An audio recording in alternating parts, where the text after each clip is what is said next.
When this particular attack happened on the ship Sede Bello, we lodged a strong protest with the American side. We called in the American CDA and he was conveyed our deepest concerns on the ongoing incidents of attacks. खबर यह है कि भारत के 3 sellers, 3 नाविकों की हत्या कर दी गई है। वो सिर्फ मरे नहीं है, हत्या कर दी गई। यही शब्दावली यूज करनी होगी।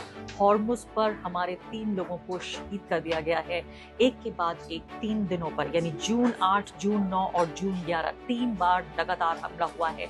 पश्चिम एशिया का पूरा संकट घर आ गया है। नमस्कार, इस खास कार्यक्रम में आपका स्वागत है। मैं हूं आरफा खानम शेरवानी। बेहद दर्दनाक खबर आपके लिए लेकर आई हूं मैं, वो ये कि पश्चिम एशिया का संकट अब घर पहुंच गया है और हमारे नेता सिर्फ और सिर्फ इस उलझन में हैं या इस ख्वाहिश में हैं कि उनकी तारीफ कौन कर रहा है। सिर्फ उन्हें एक काम करना है, वो है नेहरू से आगे निकलना। पहले खबर बताती हूँ, फिर आपको बताऊंगी कि इसके आसपास क्या हो रहा है।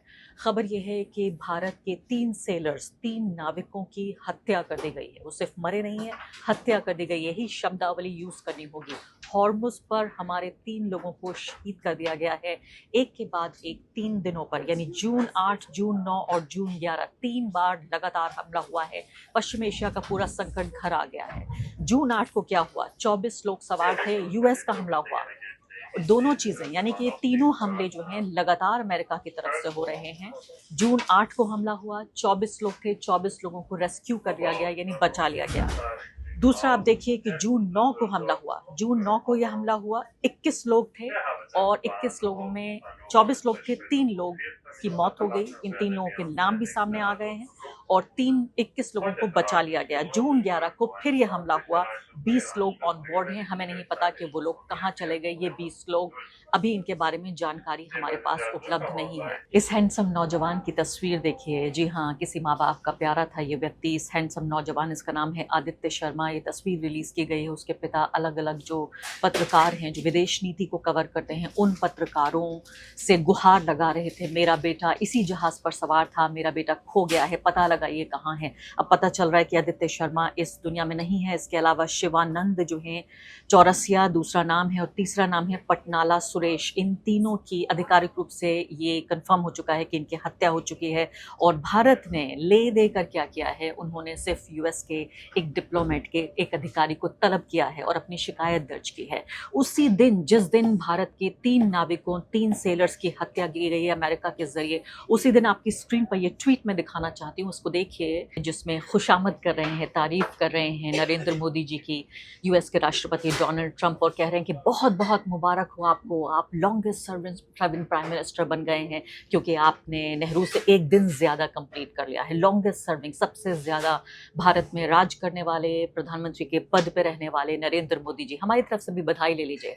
सिर्फ मैं कहना इतना चाहती हूँ कि इन बधाइयों के साथ साथ उम्मीद मैं करती हूँ कि थोड़ा स्पाइन भी ग्रो कर लें, एक रीढ़ की हड्डी भी आपके अंदर आ जाए। देश में देखिए आप, तमाम विपक्षी लोगों के खिलाफ, पत्रकारों के खिलाफ, सामाजिक कार्यकर्ताओं के खिलाफ, तमाम तरह की एजेंसीज को आपने छोड़ रखा है, अनलीश कर रखा है। ईडी हो, आईटी हो, अदालतें हो, मीडिया हो, पुलिस हो, और साथ साथ तमाम वो दल जो कि सड़क पर आकर लोगों की लिंचिंग करते हैं, लोगों को परेशान करते हैं और भगवा झंडा उठाकर देश के संविधान की हर रोज़ हत्या करते हैं। देश में आप इतने बहादुर प्रधानमंत्री हैं, इतने बहादुर व्यक्ति हैं, हिंदू हृदय सम्राट हैं, लेकिन इस सम्राट का क्या हो जाता है, उनकी रीढ़ की हड्डी को क्या हो जाता है?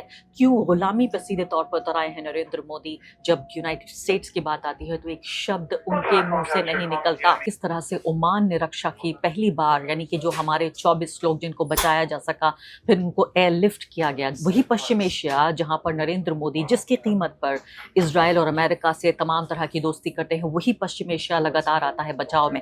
और आप ये देखिए कि ऑडेसिटी देखिए आप, किस तरह से अमेरिका किन शब्दों का इस्तेमाल कर रहा है। ये मैं आपको बताना चाहती हूँ कि आप ये देखिए कि स्ट्रेट ऑफ हॉर्मुज के पास जो ओमान की खाड़ी है, वहां पर ये पूरा घटनाक्रम हो रहा है। और जब पहला घटनाक्रम हुआ, जब भारत ने कहा, तो भारत को जवाब दिया गया कि यूएस का जो ब्लॉकेड है, नेवल ब्लॉकेड है, उस ब्लॉकेड को वायलेट किया भारत ने और ईरानियन पोर्ट पे जाने की कोशिश की, इसलिए ये हमला किया। वो ये नहीं कहा कि कोई गलती हो गई, बाकायदा हमला किया गया क्योंकि नेवल ब्लॉकेड जो पूरे तरीके से इलीगल है, ये जो संप्रभु पूरे तरीके से सॉवरन जो नेशंस हैं उनकी जगह पर उनकी जमीन और उनका पानी वहां पर अपनी दादागिरी और जबरदस्ती दिखा रहा है अमेरिका, जिसको भारत अपोज नहीं कर पा रहा है। तो सीधे तौर पे मैं ये कहना चाहती हूँ कि किस तरह से इंजन में आग लगी और आग लगने के बाद आप सोचिए कि इनको सेफली बचाया जा सका, लेकिन 3 लोगों को, दूसरे हमले में 3 लोगों को नहीं बचाया जा सकता। दूसरी महत्वपूर्ण बात, भारत की जो एम्बेसी है मस्कत, उन्होंने ये स्टेटमेंट भी जारी किया, आपके सामने यहाँ स्टेटमेंट देख रहे हैं, और इंटरनेशनल मीडिया इसको किस तरह से रिपोर्ट कर रहा है, इसको देखिए। When this particular attack happened on the ship Sede Bello, we lodged a strong protest with the American side. We called in the American CDA, and he was conveyed our deepest concerns on the ongoing incidents of attacks. As also, we registered a strong protest with them. We conveyed that the welfare of our seafaring community is very important, and the attacks that are happening must stop. We also conveyed that that dialogue and diplomacy is the way forward for peaceful resolution of the conflict, and that there should be unimpeded access through the Strait of Hormuz in keeping with international law. तो जाहिर है भारत ने, मैंने आपको बताया कि जो diplomat हैं, अधिकारी हैं यूएस के, उनको तलब किया है। सिर्फ इतना ही कर पाए नरेंद्र मोदी, इसके अलावा जो भारत के रिप्रेजेंटेटिव हैं यूएन में, उन्होंने क्या कहा, आइए सुन लेते हैं। There are almost 10 million Indian citizens who live and work in the Gulf region. Their safety and well-being are of utmost priority to us. Our trade and energy supply chains are dependent on stability in the region, and any major disruption has serious consequences for the Indian economy. India is also firmly opposed to attacks on merchant shipping, as many of our nationals are prominent in its global workforce. Many Indian nationals have lost their lives or are missing as a result of attacks against countries of the region and against merchant vessels and sea lanes of communication. In this background, India strongly reiterated its call for dialogue and diplomacy, avoiding impeding freedom of navigation and commerce, avoiding military targeting of commercial shipping, avoiding targeting of civilian population and infrastructure, and seeking an early end to the conflict. India expressed its support to all efforts aimed at peaceful resolution of issues. तो आप देख रहे हैं यहाँ पर कि किस तरह से समस्या ये नहीं है कि अमेरिका क्या करना चाहता है, समस्या ये है कि अमेरिका की जो दादागिरी है पूरी दुनिया में चल रही है। आप जानते हैं किस तरह से हजारों लोगों की जानें गई हैं, और अब की बात नहीं है, डोनाल्ड ट्रंप से पहले भी अमेरिका का पूरा जंग का और इसी खून खराबे का इतिहास रहा है। सवाल ये है कि हमारे नेता जो इस बात को सेलिब्रेट कर रहे हैं, उनके एमपी, उनके मंत्री, उनकी मीडिया, उनके जज सब मिलकर इस बात का सेलिब्रेशन कर रहे हैं, जश्न मना रहे हैं कि नरेंद्र मोदी जी को इतने दिन हो गए हैं सत्ता में होते हुए। इतने दिन में कितनी नाइंसाफियां हो रही हैं। सबसे बड़ी बात, पिछले 1 साल में जब से डोनाल्ड ट्रंप राष्ट्रपति बने हैं, लगातार हम देख रहे हैं कि कैसे हमने अपने आप को, हमारा माथा ऐसा लगता है कि सजदे में हमने पूरे तरीके से गिरा दिया है।